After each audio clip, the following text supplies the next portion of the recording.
Hello class, today we're going to be going over lesson 2.4, and what lesson 2.4 has to deal with is finding infinitely many and no solutions when we're working with equations. So let's start off with some definitions here. The definition of something that has infinitely many solutions, what that means is whenever we're solving in an equation, whatever number we plug in for our variable, the equation is going to be true. So let me give you an example for that. If I look at the equation 2x plus 4 is equal to x plus 2 plus 2. Let's say here that we want to choose x to be equal to, let's say, 3 to start off. X equals 3. When I can plug in 3 here, I can do 2 times 3 plus 4 is equal to 3 plus 3 plus 2 plus 2. So 2 times 3 is 6 plus 4. And then over here I get 6 plus 6 plus 2 plus 2 would give me 10. And 6 plus 4 is 10. So I get 10 is equal to 10. So we know that 3 is a solution to this equation because when I plugged in 3, I could see that both sides of the equation are equal. And that's what it means to be an equation. But what if I plug in something, for example, like a different number here? What if I plug in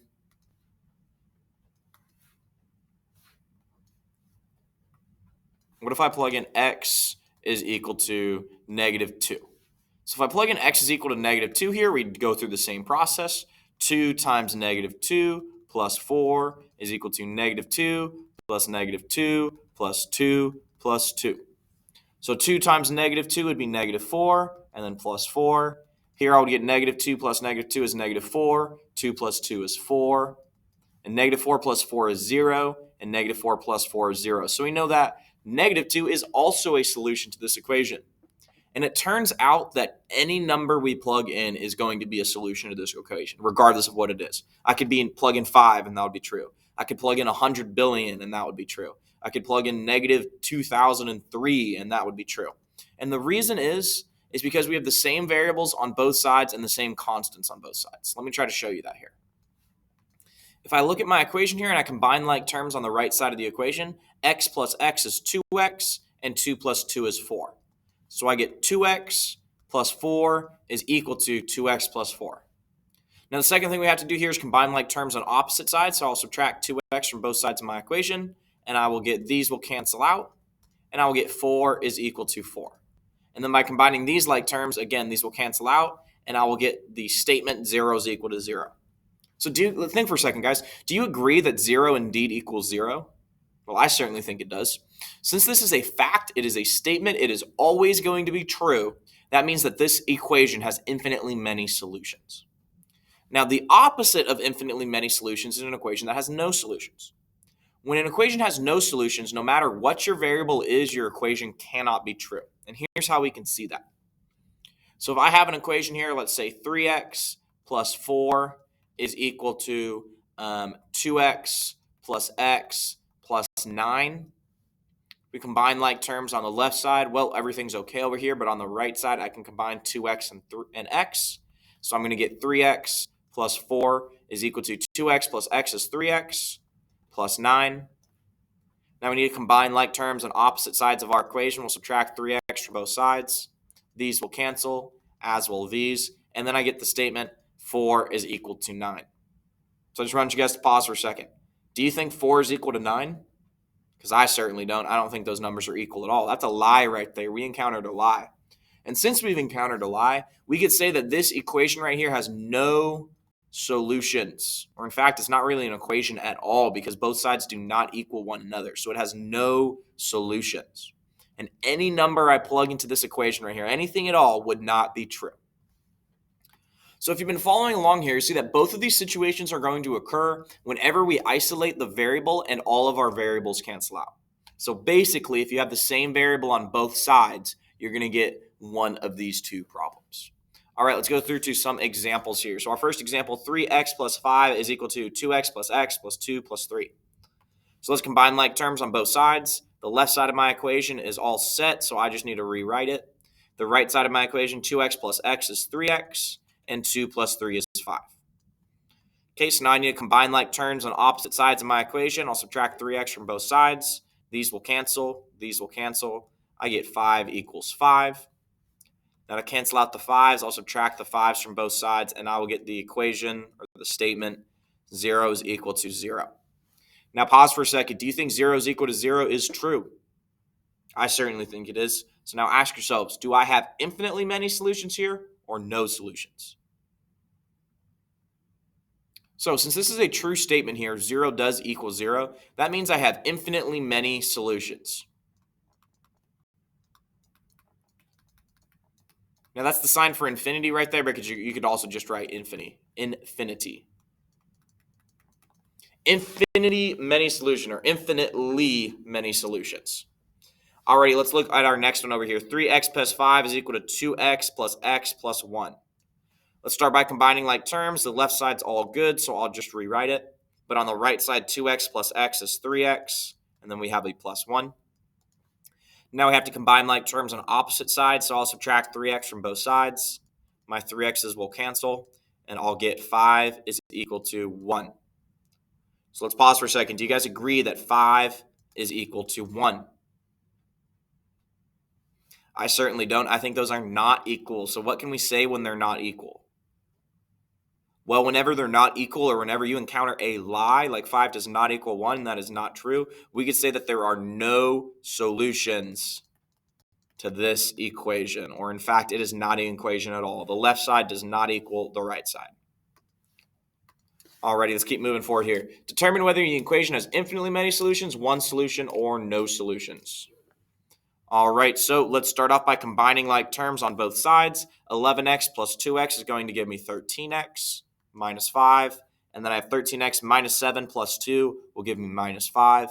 So I get 13x minus 5 on both sides of my equation.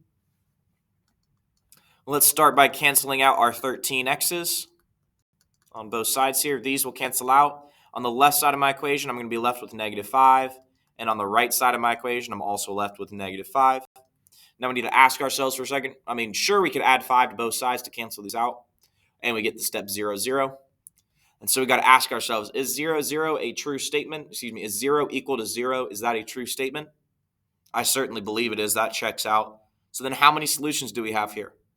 Well, since this is a true statement, we would have infinitely many solutions. Any number we plug into this equation would be true. Any variable for x would be true. Alrighty, we got a couple more here, okay? Feel free to pause the video too if I'm going too fast. We have the equation 3 times x plus 4 is equal to 3x plus 15. So first thing we have to do here is distribute. I'll distribute my 3 to both of these numbers here.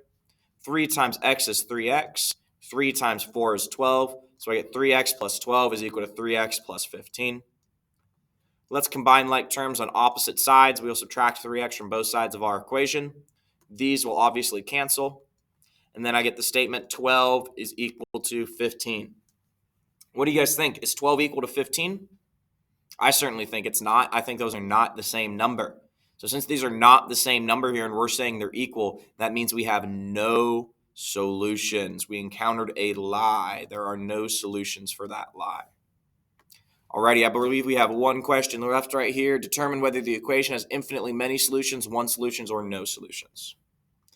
All right, we have no like terms we need to combine here, so let's combine like terms on opposite sides.